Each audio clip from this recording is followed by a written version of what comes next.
시간이 더 지나서 팔다리에 통증이 생기고 운동을 해도 회복이 더 잘 안 됐어요.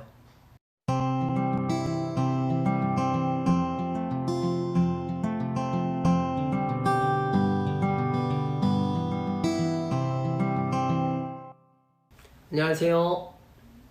하고 싶은 거 다 하면서 살고 싶은 남자 옥리입니다. 환절기 감기 조심하시고 코로나로 인해 힘들어하시는 모든 분들을 응원합니다. 오늘은 제가 겪은 근육병 전조 증상에 대해서 말해보려고 해요. 저는 초등학교 때 운동을 좋아하는 아이였어요. 작은 체구지만 빨랐고 특히 축구를 좋아했어요. 선수는 아니었지만 동네 형들하고 학교 친구들하고 시간만 나면 축구를 즐기곤 했습니다. 중학교 시절에는 전문적으로 스피드 스케이팅을 했습니다. 사촌 누나하고 형이 각각 스피드 스케이트 그리고 유도 국가대표여서 나름대로 운동 집안이었어요. 그래서 중학교에 입학했을 때 입학식 날 바로 교무실로 끌려갔어요. 교감 선생님께서 스케이트 감독이셨는데 저한테 스케이트를 해볼 생각이 없냐고 물어보셔서 조금 흥미가 있었던 저는 스케이트를 시작하게 됐습니다. 달리기가 빨라서 단거리 선수로 활약을 했었고 제 입으로 말하긴 뭐하지만 나름대로 유망주였습니다. 하지만 그 당시 끈기가 부족했던 저는 돌연 운동을 포기하고 학업에 집중하기 시작했어요. 물론 성적은 개차반이었고요. 중학교 시절까지는 별다른 몸의 이상을 느끼지는 못했습니다. 운동 정말 열심히 했었어요. 고등학교는 인문계에 진학을 했는데 마음 먹고 공부하려고 입학식 전날 삭발을 했어요. 그리고 며칠 지나서 비유대 목소라는 별명을 얻었습니다. 대부분의 남학생들이 그렇듯이 점심시간하고 체육시간을 좋아했고 이 시간에는 친구들하고 축구를 또 즐기곤 했습니다. 그리고 시간이 흘러서 고등학교 2학년 때 약간의 이상을 느끼기 시작했어요. 어깨가 올라가지 않는 경험을 하게 된 거죠. 그런데 물 흐르듯이 살았던 저는 대수롭지 않게 생각했어요. 언제는 이런 일이 있었습니다. 급식을 먹으려고 점심시간에 친구들하고 같이 줄을 섰는데 무슨 생각이었는지 제가 친구들한테 신기한 걸 보여준다고 하면서 팔이 안 올라가는 걸 보여준 거예요. 그랬더니 한 친구가 그걸 보고 제 군대 안 간다면서 굉장히 부러워했던 적이 있어요. 팔이 계속 안 올라가고 소변에는 거품이 섞여 나와서 이걸 엄마한테 얘기했더니 엄마가 소변에서 단백질이 빠져나가는 것 같다면서 크게 걱정하셨어요. 그래서 동네 병원을 찾게 되었습니다. 소변 검사를 해보니 별다른 이상이 없었어요. 그리고 어깨도 원인을 찾을 수가 없어서 큰 대학병원에 의뢰하게 되었습니다. 서울대학교 어린이병원에 갔는데 진료실에 들어가자마자 의사 선생님이 뒤에 서 있던 인턴 선생님들한테 이렇게 얘기했어요. 잘 봐두라고. 잘 보고 배우라고. 그리고는 영어로 무슨 말씀을 그렇게 많이 하셨어요.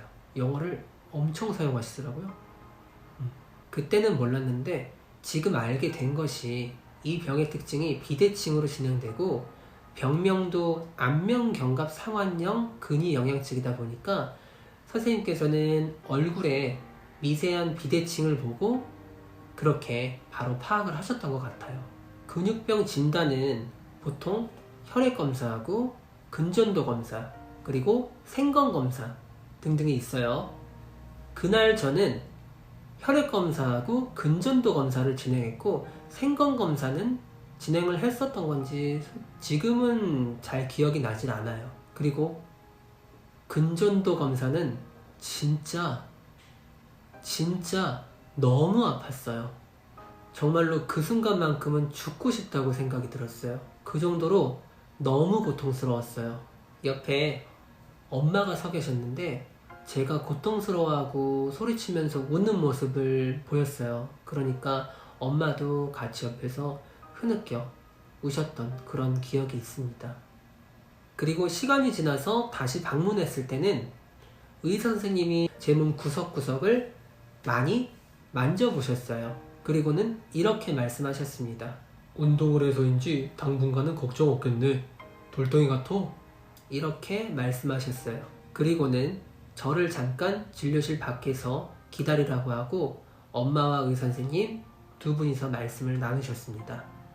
엄마는 제게 별다른 말씀을 하시지 않았는데 집에 오는 길 버스 안에서 분위기가 무거웠다는 건 느낄 수가 있었어요.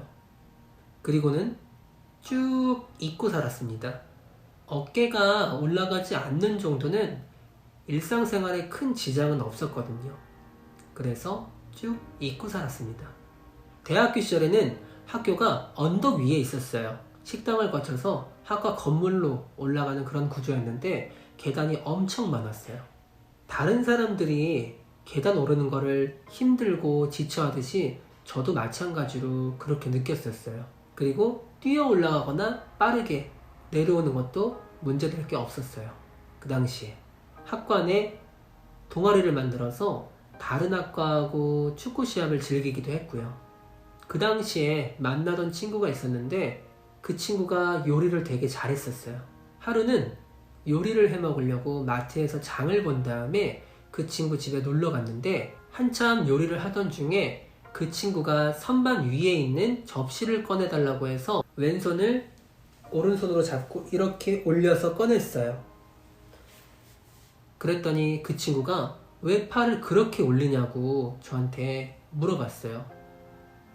그때 표정이 아직도 기억나요. 그리고 그때부터 조금씩 배가 나오기 시작했습니다. 이게 전만의 시작이었던 것 같아요. 하체 근육이 빠지면서 무게중심이 뒤로 쏠리고 그리고 배가 조금씩 나오기 시작했던 것 같아요. 그때부터 다른 사람을 많이 의식하고 조금씩 불안이 생기기 시작한 것 같습니다. 병의 진행에 속도가 붙은 건 첫 직장이었어요. 제가 힘을 쓰거나 계속 서서 작업하는 그런 직업이 아닌데 몸이 되게 무겁고 무기력하고 피곤한 그런 경험이 되게 많았었어요. 직장 동료들이 가장 많이 했던 말이 왜 이렇게 피곤해 보이냐? 무슨 일이 있냐? 잠을 왜 못 잤냐? 이런 말들이었어요. 저는 전날 잠도 잘 잤고 그리고 아무렇지도 않은데 표정에서 그렇게 드러났던 거죠. 그리고는 다리가 뻣뻣해지기 시작했습니다. 특히 걸을 때 정강이가 엄청 아프더라고요. 저리고 아프더라고요. 저는 이게 디스크인 줄 알았어요. 처음에 디스크인 줄 알고 정형외과에 갔는데 엑스레이도 찍어보고 디스크는 전혀 아니라고 하더라고요. 나름대로 다리 물리치료도 받고 허리 물리치료도 받고 그렇게 지냈습니다.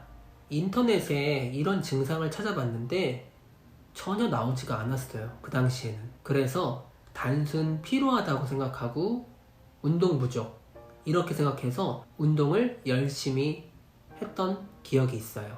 저희 집 앞에는 자전거 도로가 있어요. 거기에서 조깅을 하고 어느 정도 조깅을 했다 싶어서 스프린트를 하는데 이게 안 되는 거예요. 빠르게 달리기가 안 되는 거예요. 다리가 찢어질 듯이 아프고 그리고 한 발 한 발 뛰기가 너무 힘들더라고요. 힘이 안 들어가는 거죠. 저는 그냥 뛰는 게 어렵구나.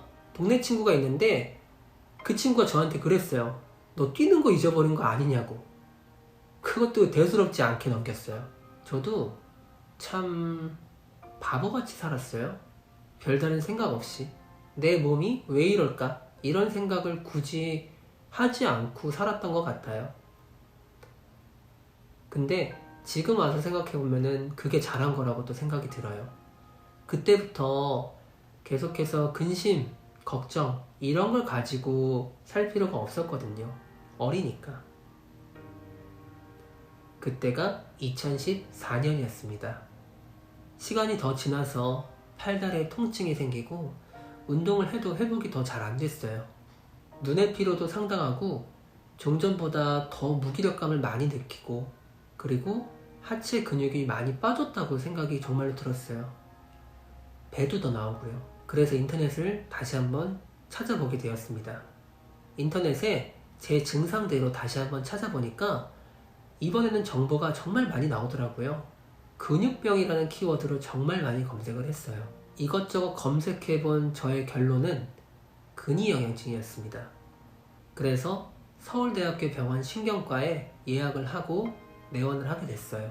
제가 선생님을 대면해서 선생님, 이게 근위영양증인가요?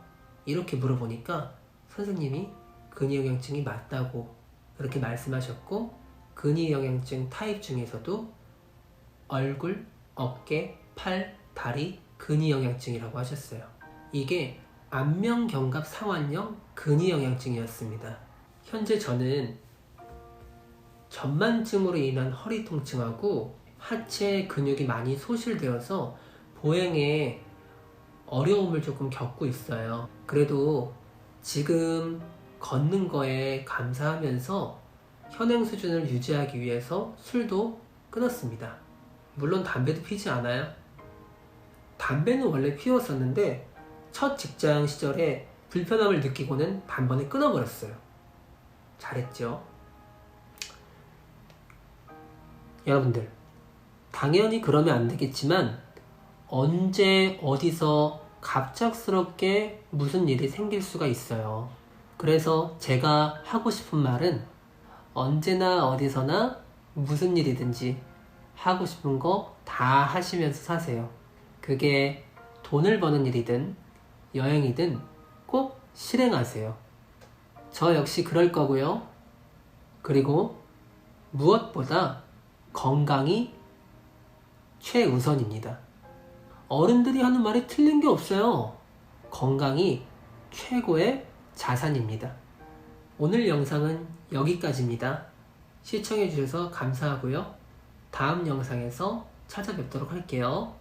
그럼 안녕히 계세요.